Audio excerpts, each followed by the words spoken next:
Inside the Birds is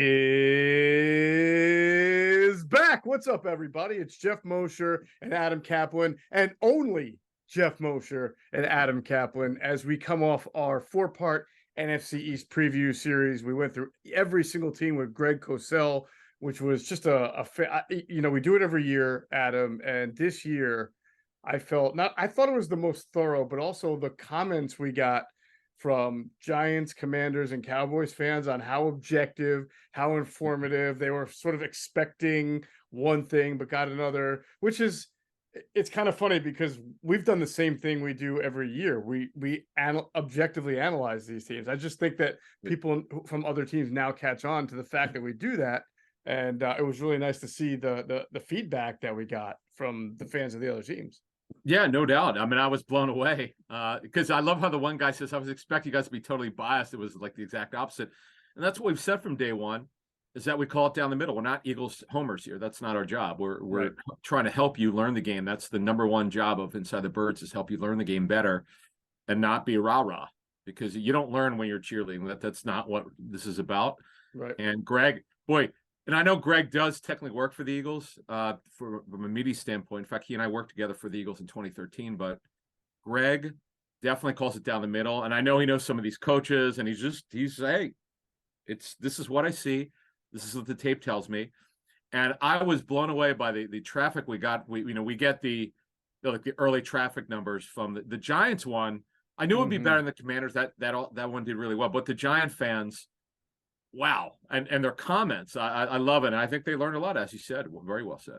What was your takeaway from the entire four-part series with Greg? That I'm going to guess you had a similar one. The rosters are better than I thought. Mm-hmm.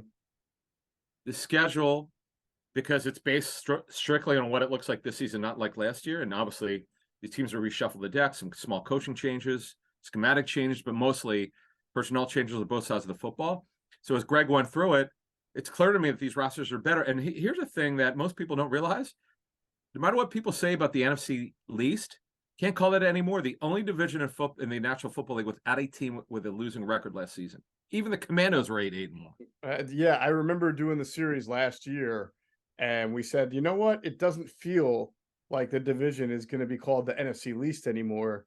And even with all the turmoil that Washington went through with their quarterback and losing Carson Wentz and Taylor Heineke taking over, there was a point last year, I think in early November, where if the season had ended at that moment, you would have had every single NFC East team in the playoffs. Now, they fell off. Washington did. You still have, obviously, Dallas, New York, and Philadelphia make it. So that just showed you that last year, the NFC was not any longer the NFC least. But as you go into this year, I think what we outlined, my takeaway was similar, was that I don't know that any team got worse. I think, well, actually, just bear with me here. Okay. I'm not sure the Eagles got better. I mean, they lost a lot. True. They might have, because they made some interesting additions in, when you get a guy like Jalen Carter who could come in and maybe make an immediate impact, right? We'll see with some of the other draft picks. But they obviously lost some real great talent, whether you want to say a Pro Bowl defensive tackle in Javon Hargrave or a guy in Chauncey Gardner-Johnson who's a playmaking safety.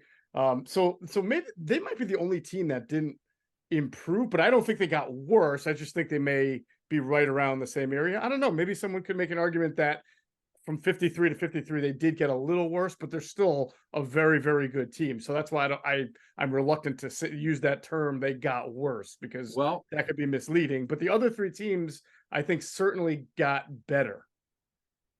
Right. So there are two issues. A, they were 14-3 last season, which is my win range for them last year. It hit the top of it at 14 wins.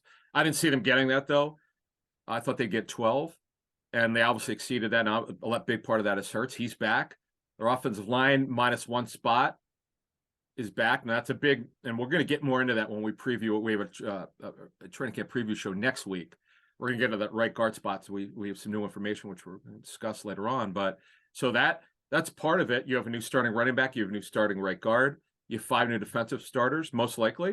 Mm-hmm. So, there's a lot of change here. And their schedule, I know they literally based, quite frankly, you look at New England didn't make the playoffs. The Vikings were 13-4. They're not going to be as good. Tampa, they got in because process of elimination. They were 8-9, but got in because the division was so bad. Washington, they were 8-1. I don't know if they're as good, but listen to that Washington show we did with Cosell. The Rams were terrible last season. Yeah. Stafford's back. Yep. So the first 5 games, could they go 5-0? Sure, absolutely. Absolutely. It'll be fun. And by the way, training camp, it will start next week. Well, let's see. Today is the 17th, Day right? before Tuesday, yeah. The 25th. Yeah, day before Tuesday. So next week, man. That's really exciting news. The training camp's right around the corner.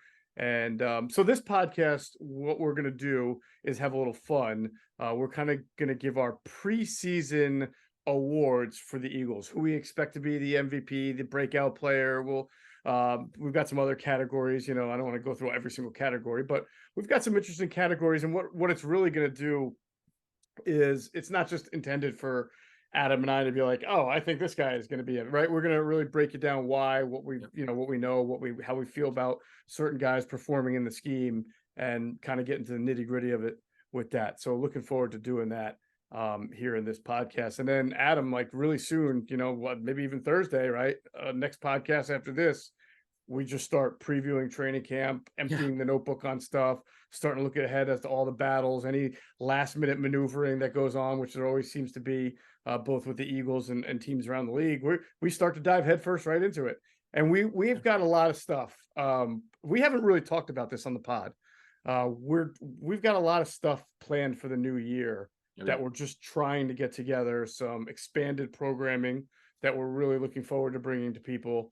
And then we're also doing a few things with our pregame show and postgame show, just looking to enhance it. As we always say, the content we think is great. The content is great, and we can package it, present it, and make it even more viewer and listener friendly than it is now. And we look forward to doing that for some of our programming along with adding new shows. So, and with new shows, right, comes new people and personalities. So we can't really say much more than that right now, but we are looking really forward to introducing some expansion to ITB in the future here. Yeah, well, in our Patreon chats that I have every Wednesday, though this week's will be tomorrow night.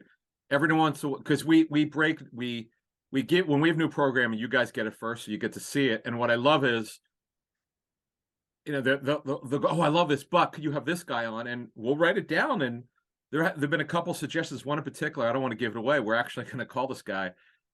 We may be bringing someone else. You talked about it, the pregame show or postgame show.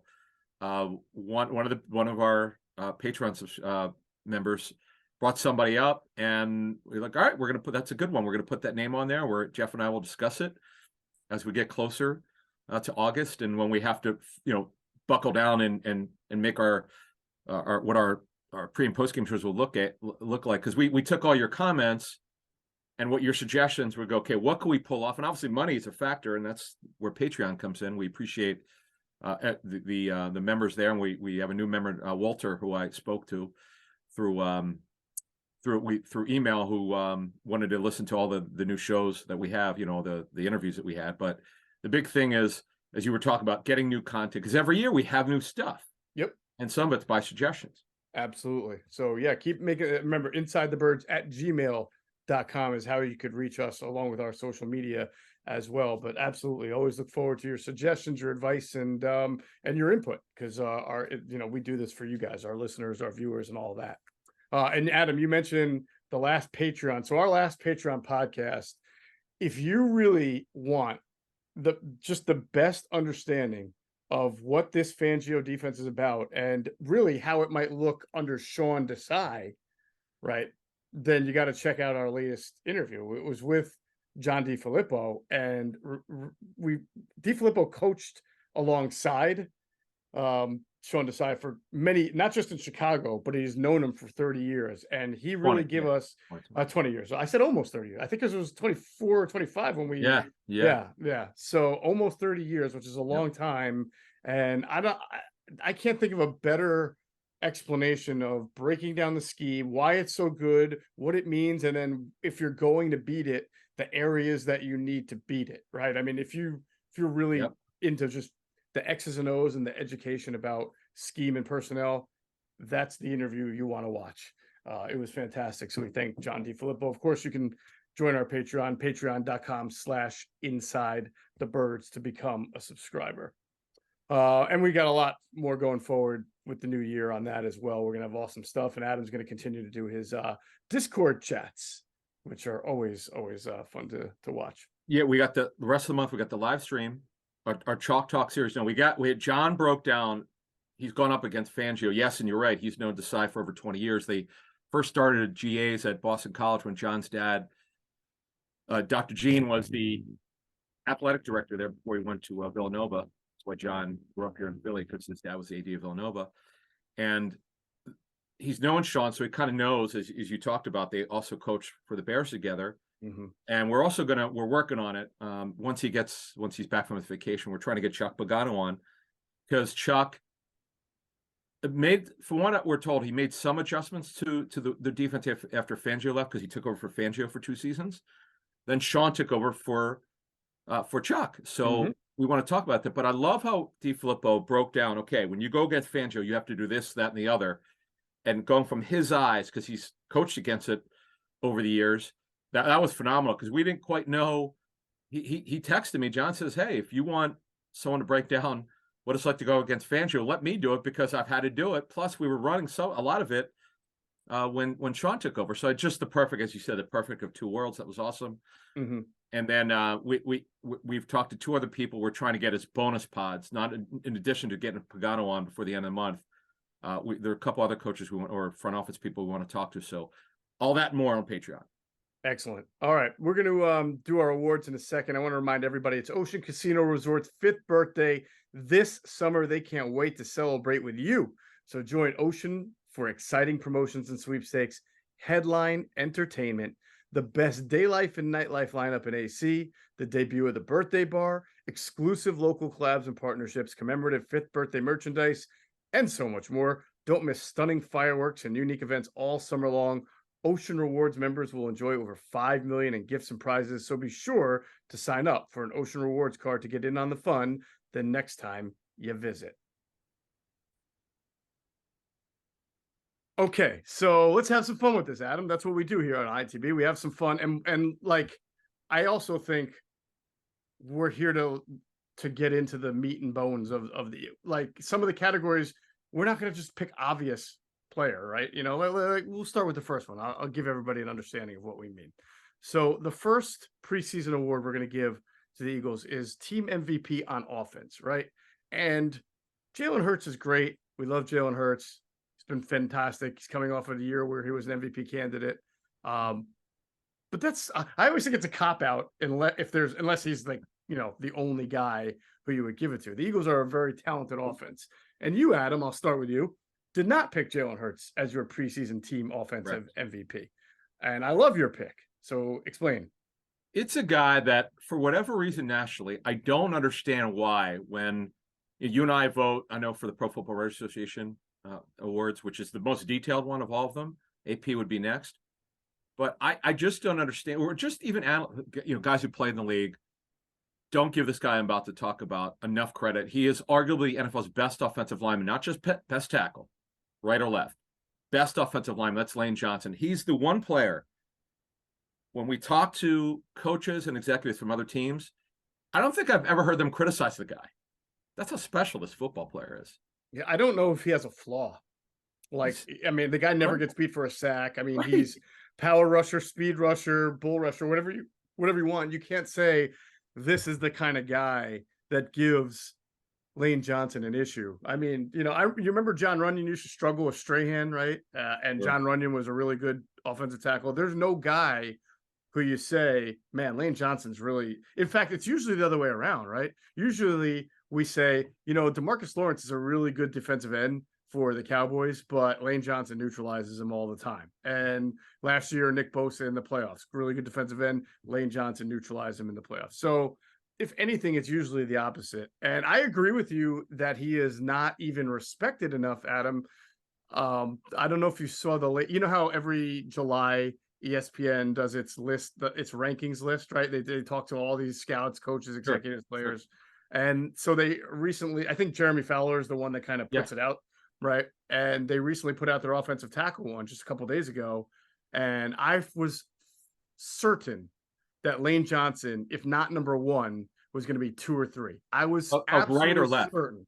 or They just tackles do or offensive tackle, right? oh, They don't divide up right. But you and I say this all the time, and I think you're right. It doesn't matter, right? He's the best tackle in football. he's amazing. I won't argue with their number 1. It was Trent Williams. I think Trent Williams is great too. I don't see any flaws in his game as well. I think he gets hurt a lot. He Yeah. does get hurt, right? So I was thinking Lane would be 2 or 3. Would you believe he was 4th? Who was 2 and 3? Number 1, like I said, was what's his face? Trent Williams. Trent Williams. Number 2 was, and all of a sudden this list is escaping me. Who would be some candidate? If you said the name, I'd be like, yep, that's good. That's who they put at number 2. Laramie Tunsil. Laramie Tunsil was number 2. He's been a great story of improvement. He has. I'm sorry, he's not Lane Johnson. I know Tunsil's really good. Yep. Lane Johnson's elite of the elite. He's the best offensive lineman in football. You can't, as you said earlier very well, you cannot find a flaw in this guy. Yeah. It's unbelievable. I was sort of shocked by that. And then number 3. Nelson's not as good as the hype. He's very good, but Well, it couldn't have been Nelson because it wasn't guards and tackles. I'm sorry, tackles. Yeah. Yeah, it was just tackles. Hmm. Man, come on, Geoff. I know like someone who's listening to right now is screaming into their whatever podcast device they listen to and like, come on, God. But I just can't think about who it was. But whoever, there was a third. Not Darrisaw. I know Darrisaw improved. No, it wasn't Darrisaw. Nice. Yeah. That would be, he's on the come up, certainly. The left tackle for the Vikings, sure. Right? Sure. Yeah, he's on the come up. I'll tell you right now, I just found it. It was Tristan Wirfs from the Buccaneers. He's really good. Okay. He is really good, but he's also a right tackle. I didn't read Fowler's article, so I have no idea how scientific. Like, did he ask?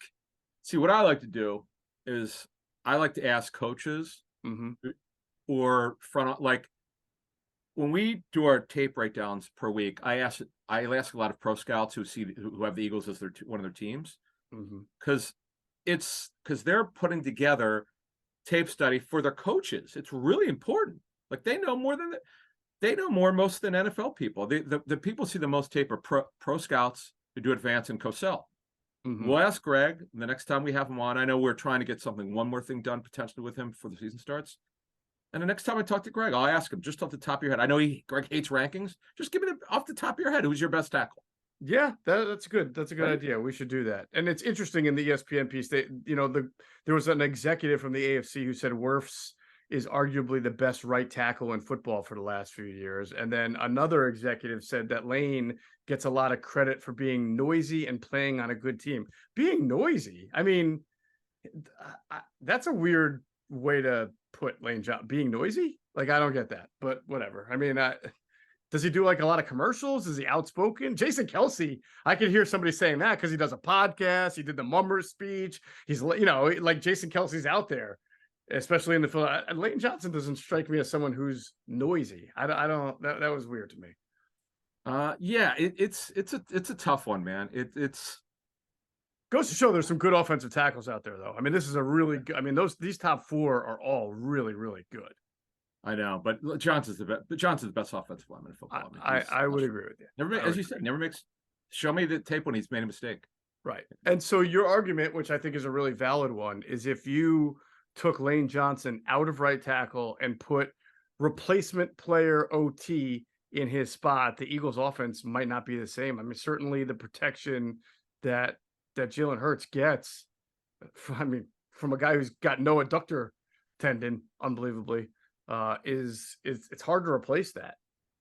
Could the offense still be good without Lane Johnson? Yeah, it could be.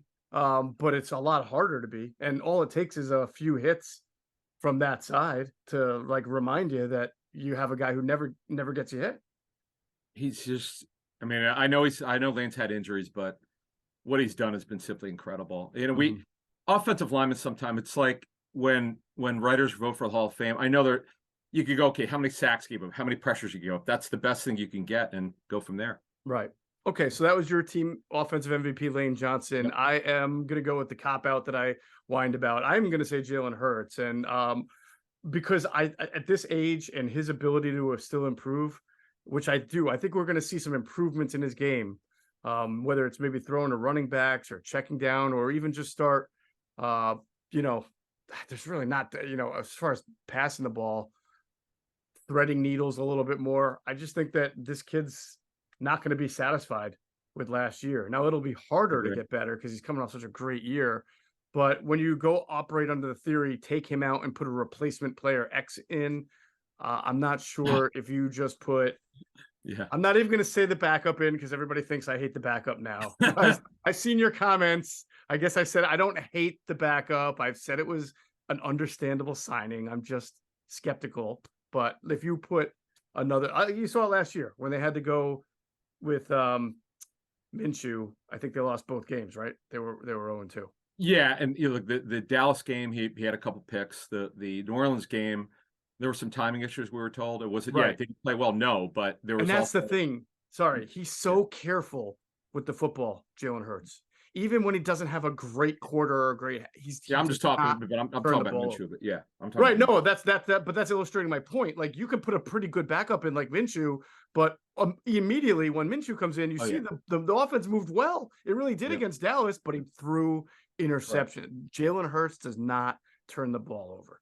And anybody who's screaming about the Super Bowl, listen, it's a Get fumble out. that happens. All right. Come on, get over it. All right.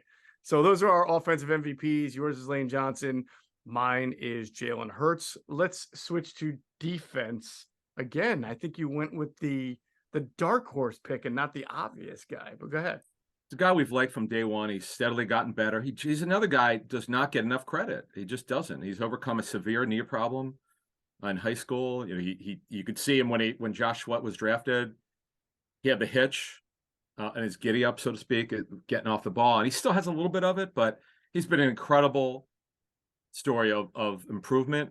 I just, and again, you've got Desai here, and don't forget Robert Quinn, who was terrible for the Eagles last season because he was hurt.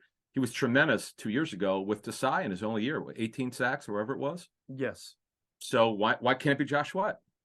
It could be Josh Sweat, and with a different defensive coordinator, right, Yep. who may employ him differently. We don't know, but maybe he does Yep. a few different things defensively that gets Josh Sweat a few more one-on-ones or spreads him out a little bit or moves him, gets him on the move. He's more athletic than he's given credit for, I think. Then maybe you get him to that 12 to 15 sack terrain this year. Yeah, I mean, it's not just the sack numbers; it's pressures, it's Sure. blowing up the run game. He's really long. He does a lot of things well. He's another guy nationally. I bet you if you talk to a lot of national reporters or writers, they know they've heard the name, but they don't know anything about him Right. because everybody knows about BG, everybody knows about Fletcher Cox. But the two corners, particularly Slay, because he's been obviously a very good player for many years. Right. But they don't know about Josh Sweat. He just does not get enough headlines, and I'm looking for him to be.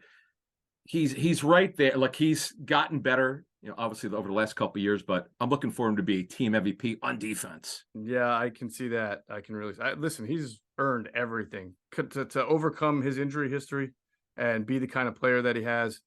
I really enjoy watching Josh Sweat play. So because I think he's the one guy, right, who just does it all.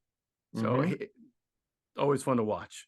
My defensive MVP, I went a little chalk here because, and I'll say this, the Eagles were a good defense, but when they got Hassan Reddick, they became a great defense. They became a tenacious, ferocious type of defense that had a player who just kept offensive tackles and offensive coordinators awake at night. And listen, what he did in that 49ers game, getting Brock Purdy out of the game, got the Eagles to the Super Bowl. No doubt about it. I mean, Reddick's on another level of explosiveness, and his second reaction plays when he runs past the lineman, then he attacks the quarterback where he falls, or he runs past the quarterback and goes and gets him. It's something special. But yeah, you put Sweat and Reddick together, and Fletcher Cox obviously, and BG and his nickel role, and Carter. We'll see what Carter does. Look, this is. I get it. Hargrave's gone. I totally get that, but this could be still be very good. Yeah, it could. And I also think Hassan Reddick is a player who got better last year because when the Eagles traded for him and we did our homework on him, we heard edge explosion, really fast, get off. But we also heard things like, you can if you can get your arms on him, you can block him. He's smaller. He'll chase you down, but he doesn't have a lot of secondary and tertiary pass rush moves, We didn't hear a lot about I would say we didn't hear a lot about adept hand usage, but I thought last year he used his hands really well to knock balls out, force fumbles. What do you have? Didn't he have 5 forced fumbles? I think who's Don't know among if the that- league leaders in forced fumbles. I believe he had 5, right? And there were plenty of times we saw him beat the corner, get to the quarterback, and not just get the sack, but strip as well, which I thought was an improvement to his game. So he kind of showed you the full package last year, and he's tough to stop once you get him going. So I kind of think that if the Eagles are going to be ferocious and tenacious again, it's going to be with him coming around the edge. He would be the defensive MVP. I agree. We didn't really have a whole lot of. I mean, they remade this whole defense and brought back 2 corners who are good, but and made one of them made All Pro last year. But I just didn't feel comfortable thinking that Slay or James Bradbury would be the MVP of this defense. Do you agree? Like they're good players, see, but they're good. Well, like Slay again, it's more tape based. It's obviously passes defense is a big stat and interceptions, but typically if you have a excellent cover quarter like Slay, the other guy gets a lot of balls thrown to him. But as other teams told us that when they want to go against Bradbury, the problem was that the Eagles pass rush was so good they couldn't get after him. right. There's no doubt about it. All right, so let's move on to our breakout player for 2023. We're gonna do breakout player on offense and breakout player on defense. And now is a good time to remind everyone that actually Andrew DeCecco, who writes for InsideTheBirds.com, and I have been doing a similar series just for the website, InsideTheBirds.com, for the last few weeks. This is entering week 3 of it, where we have picked certain categories, strongest position on the team offense, strongest position defense, weakest offense, weakest defense, breakout player, player on the decline, all those kind of things. We've been doing that on InsideTheBirds.com. It's a whole series, and I believe today, Monday, is story number 11 of the 15-part series. Wow. If my math is correct on that, I could be a little off. I don't remember, but I hope everybody's been following along on InsideTheBirds.com. And if you haven't, each story I list every single story in the series, so you can go literally one day binge the entire series with me and Andrew if you feel like it. So breakout player on offense, Adam, is who? So this guy, he teeters on it every year, but he keeps getting hurt. That's Dallas Goedert. Nobody could cover him if he. So what am I saying? This is a year that he doesn't miss 3 or 4 games. Over the last 3 seasons, I think he's missed 12 games, something like 12 or 13 games. Just had some bad luck, and at some point, this bad luck's got to run out. And he plays, a full season, only misses 1. He's never had over 5 touchdowns in a season. In fact, it's really surprises me. I know he's missed time, but over the last 3 seasons, the 2023 touchdowns and 21 only 4, and last year only 3. It surprises me with his size and athleticism. He doesn't get more touchdowns. Yeah, I think he probably would have last year if not for the addition of AJ Brown, because it kind of knocked him down to 3rd in the totem pole. I get it. Yeah, no, I'm with you, man. So, and by the way things go, like he could be the guy who leads the team in touchdowns this year. That would not surprise me at all. He's that talented. Well, that would take a lot, but yeah, because you got Devontae Smith, as you were saying, and AJ Brown had over, and you usually don't have more than 6 or 7 receivers to get 10 touchdowns or more in a season. So it'll be hard to repeat that for AJ Brown. He was incredible last season. Right. But he's teetering. And in fact, Goddard's never had more than 58 receptions in a season. That was way back in 2019. So this is it. This is his big breakout season. This be the one. All right. The one. The fantasy nerds like ourselves, listen up. Yep. All right. So I originally was going to pick as my breakout offensive player Devontae Smith, I think. I was thinking about it.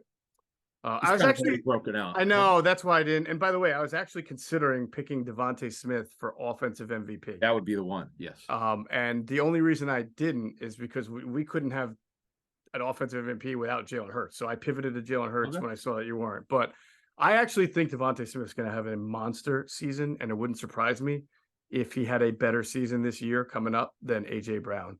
Ooh. I think there's going to be a lot of attention paid to AJ Brown after last year, and I also think it's really hard to have 1,400 yards and then have that many yards again. And he had an injury history a little bit in Tennessee, so You never know when that's gonna Exactly. kind of come up. But Yeah. Devontae is such a technician, and he catches everything. That's the one area where you can say he's better than AJ Brown. He catches everything. And I just think he's going to come into this year and just ball out. I can see Devontae having 1,300 yards and double-digit touchdowns. But he is not going to be my breakout guy because, like you said, that was last year. My breakout guy is DeAndre. I'm sorry, I was considering DeAndre Swift. It's not. It's going to be Kenneth Gainwell.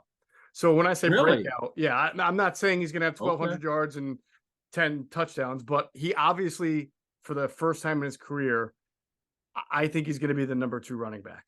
I think he's going to be Okay. used like a number 2 running back, not like just a, what would you call him last year? A pass catching third down back Yeah, and and goal it line came back. on late in the regular season. Yeah, Right. I mean, after struggling, kind of Yeah. before that. See, the only thing is, Hurts does 2 things. He wants to throw the ball downfield, or if he doesn't like what he sees, he runs. So is he going to check the ball down more? That's the question. Well, here's the thing.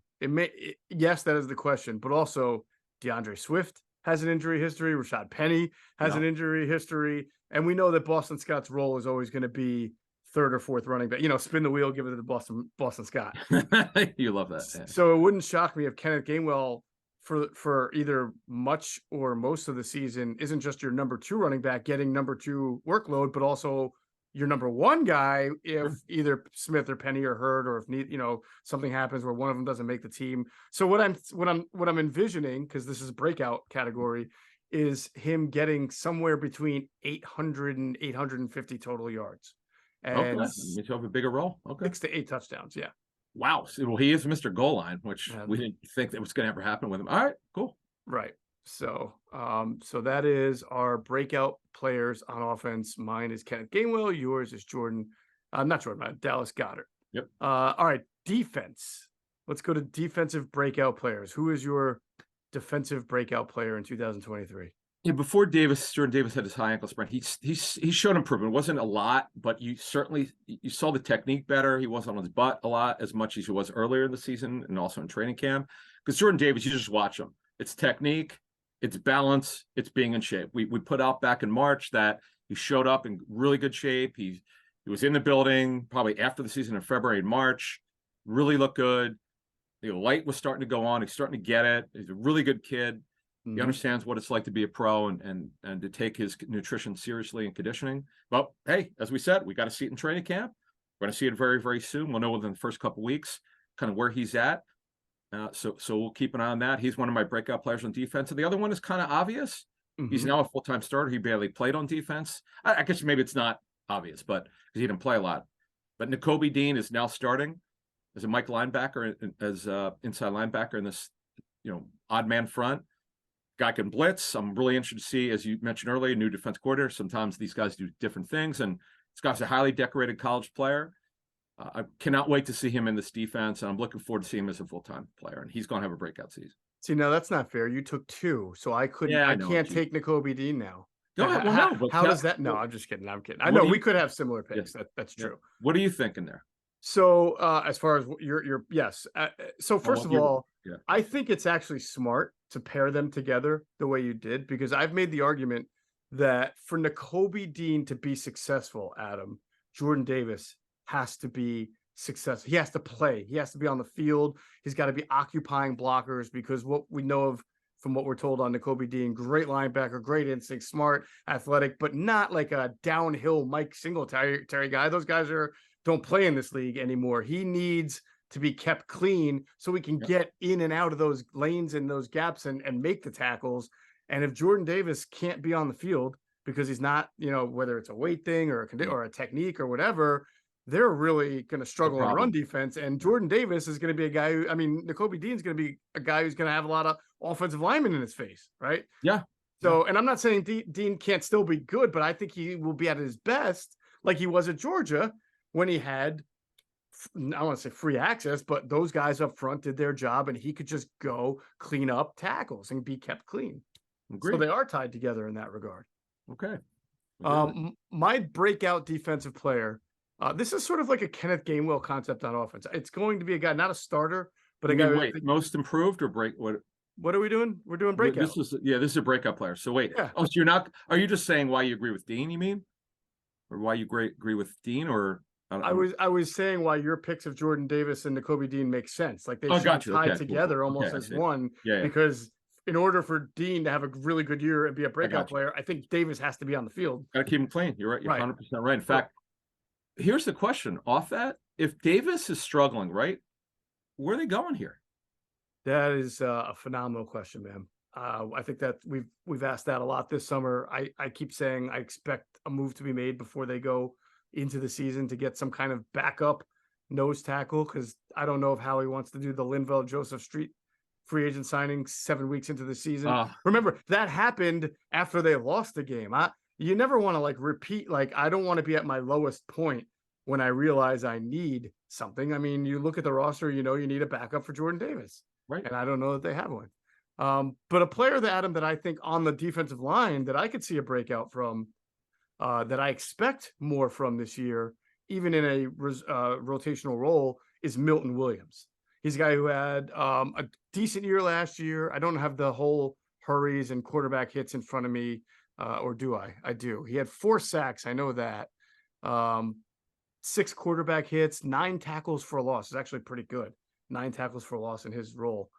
He's going to play more, you would think, because he's now the number 2 defensive tackle, or number 2 or 3 defensive tackle. He should play more, and he's a disruptor. And I think that you're going to see him continue to do what he's done well, but just take it to another level. And in fact, you know, you can probably give him, again, if he had 6 quarterback hits last year, it wouldn't surprise me if he had 9, 10. You know, if he had 4 sacks last year, maybe he gets into that 7 to 9 range. I mean, he's got burst. We've seen it.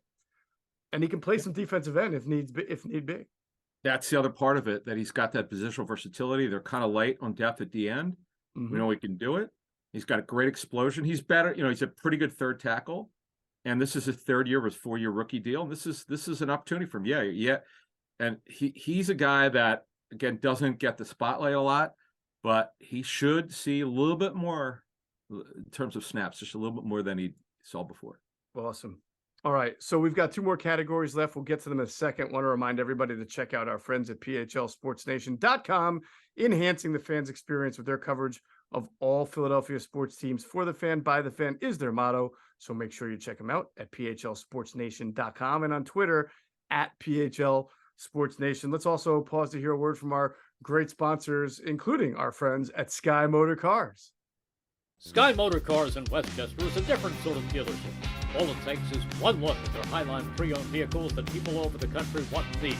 Owner Brett Schulter, make sure you don't spend a dime of your money before you purchase the car. Sky Motor Cars allows you to make all the decisions regarding your next vehicle. At Sky Motor Cars, you never have to spend more than necessary. Visit SkyMotorCars.com today or call 610-918-7225. And if you stop in a Sky Motor Cars in Westchester, PA, make sure not only do you tell them Adam and Geoff sent you, you say, where can I get one of those awesome windbreakers that Adam's got on right now with the Sky Motor Car logo, which I still haven't gotten yet. I'm still waiting. Maybe I got to go in there myself. I got to get up there. In fact, I need a Sky Motor Cars mug. What's that? That's right. I got to get a mug. I want the whole shebang, man. Yep. All right. Let's talk about our most improved player. Now, how would you define, I like this. I think I know what you're going to say. There's a difference between breakout player, right, and most improved player. Yes. I would say a most improved player, usually your breakout guy is a year 2 or 3 guy and not much more than that, right? Like we just named. An improved player could be a guy who's like last year, Hassan Reddick could have got it. He really took his game to another level as an Eagle without necessarily being a breakout player. He's just more improved. Right, both. It kind of could be both, but yeah. So on offense, this guy made the Pro Bowl. And now we spoke to enough people who said, I don't think this guy should have made the Pro Bowl. He improved. And that's Landon Dickerson. Year 3, obviously several years now removed from the serious knee injury. We know he kind of like would leave, like he would get these like little minor injuries, leave for a play or 2, come back. He'd go down and he'd go, and he'd come back. Hey, I'm glad he made the Pro Bowl, but we talked to enough people. I didn't think he was quite a Pro Bowler, but I'm saying this year, this is the breakout where we all see it. We all know it. Yeah, he was dominant this year. I'm looking for him to have a dominant 3rd season. That's interesting. I was thinking along the same lines, and I was going to say Jordan Mailata for this category because Mailata, yeah. Because I still think, and by the way, he was number 5 on that ESPN list. That shocked me. He was right behind Lane Johnson. He was 5th. I thought that was a little generous. Yeah. Wow, he wasn't that good. Yeah, I mean, I know. he's I know. I know. wow. So I thought, though, he has the opportunity to really, with some, some work this offseason with Geoff on pass protection mostly, really improve. But I pivoted at the last minute, and I really love this selection. I think the most improved player for the Eagles on offense this year is going to be Quez Watkins. And the reason I think this way is because I believe they're going to put him in a better position to succeed. I don't think he's going to be your 100% slot guy, or mostly slot like he was last year. I think he'll see more time on the outside now that Zacchaeus can play the slot. It'll be very difficult for both AJ Brown and Devontae Smith to stay healthy for 17 games. So I just think they're going to find ways to get Quez Watkins on the field, on the perimeter in certain matchups. And it's not that I think he's going to break out per se and have 1,000 yards or catch 50 balls, but everybody at the end of last year kind of was like this on Quez Watkins. Nah, right? Oh, he's struggled. But he's a 6th-round pick who's still in the league and who has extraordinary explosion, the best on the team. Sure. And I think he'll be better suited this year with how they use him to just be a more consistent vertical threat, get a little bit better with the route running. I think he's going to improve there. And again, that's going to come mostly from the outside than the inside, my prediction, which is more where he's comfortable. And I think that's going to make him a more comfortable receiver. Good. And remember, Brian Johnson, new offensive coordinator, new play caller. As you said, you never know what that's going to bring. Mm-hmm. Because he was completely miscast. That was one of the few mistakes they made last season. Yep. He needed a true slot, and we'll get into that in a minute. Absolutely. All right, let's switch sides to defense, Adam. Who's your candidate for most improved player on defense? So it would be, I kind of cheated. So I have Jordan Davis as my breakout player. Now, of course, statistically, it's hard to, you can look at how he improves his technique, what the tape looks like, and so forth. But I'm expecting to make a big improvement. Obviously stay healthy, be in shape. And I know he's in shape because we were told this back in March. He showed up in great shape. Now, again, we'll see what that means when it's really hot out in the 90s as it gets to, or maybe even hundreds, who knows, and see how his stamina is. But so he would be one, and I'll take a cue from you. Milton Williams, I'm a big fan of his. It's been a great story development. I know Lee McNeil's been the guy the Eagles should have taken. He's been good as a nose for the Lions, and the Lions are pretty happy with him. But you know what? As a third tackle, the guy could also play in a pinch. This guy's a good football player, and this is a big year for him. And I agree with your assessment. He's gonna have a better opportunity because you look at Hargrave, who's gone now, and that opens up the spot. And you look at the guys that are coming in here. You look at Ojomo as a 7th rounder. He needs to make the team. He's a long shot to make it. Contavious Street, I like. But Milton Williams has a positional versatility over at Street. So, yeah, I like that. And I'm looking at Milton Williams having a most improved season as well.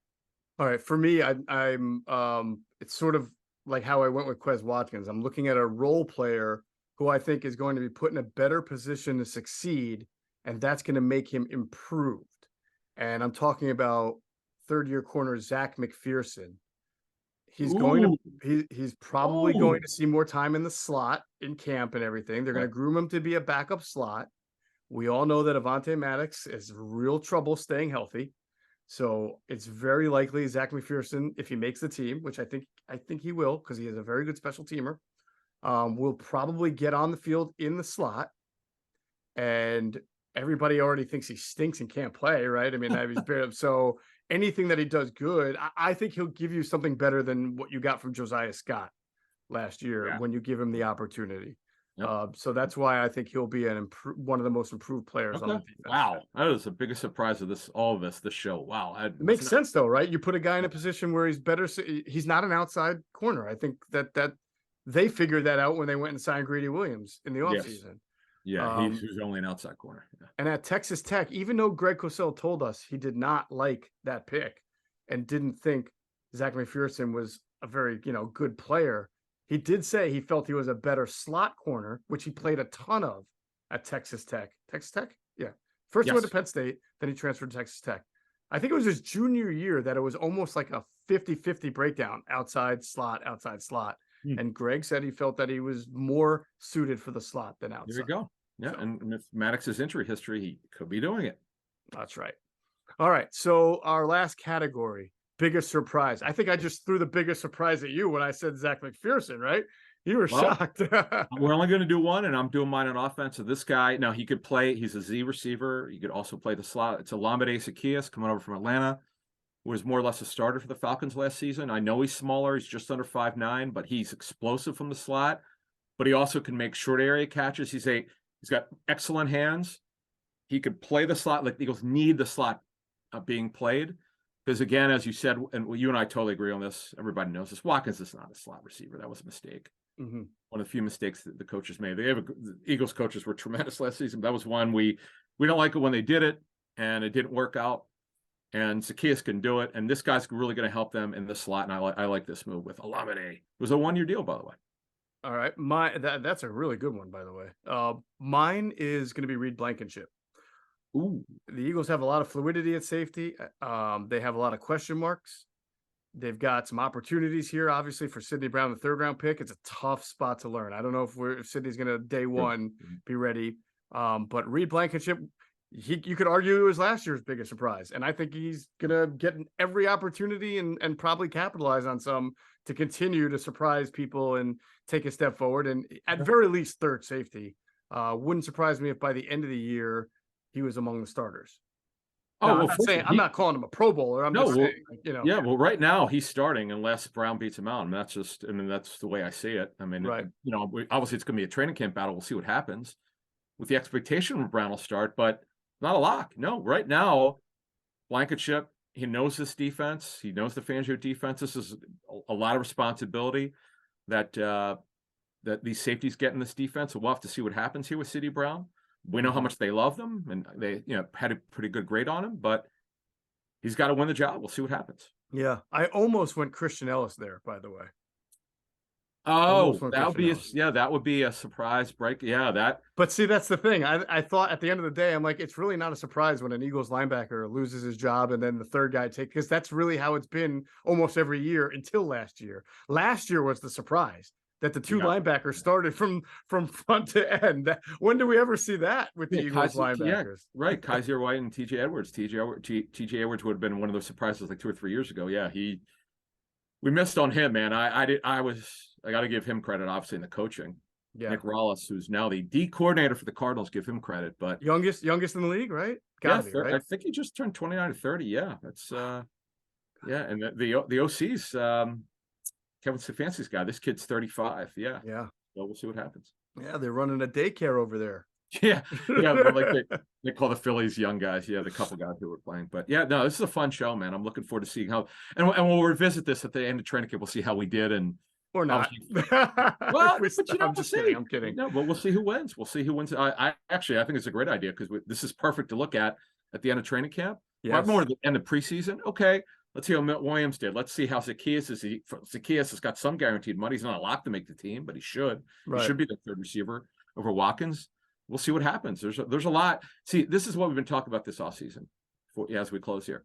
There are a lot of backup roles open. This is good. There's going to be some good competition in training camp. Yeah, absolutely. We'll revisit that, and we can also revisit our NFC East draft and see how that went. Remember when we drafted the offense and defense from the NFC East only? Oh, yeah. That was cool. Yeah. That was awesome. All right. Listen, good stuff. Next podcast, we get closer to training camp, and we got a lot of notes for you, a lot of nuggets, and I'm really looking forward to that as well. Hope everybody enjoyed this one. That's going to do it for this episode of Inside the Birds, the leading podcast in Eagles intel.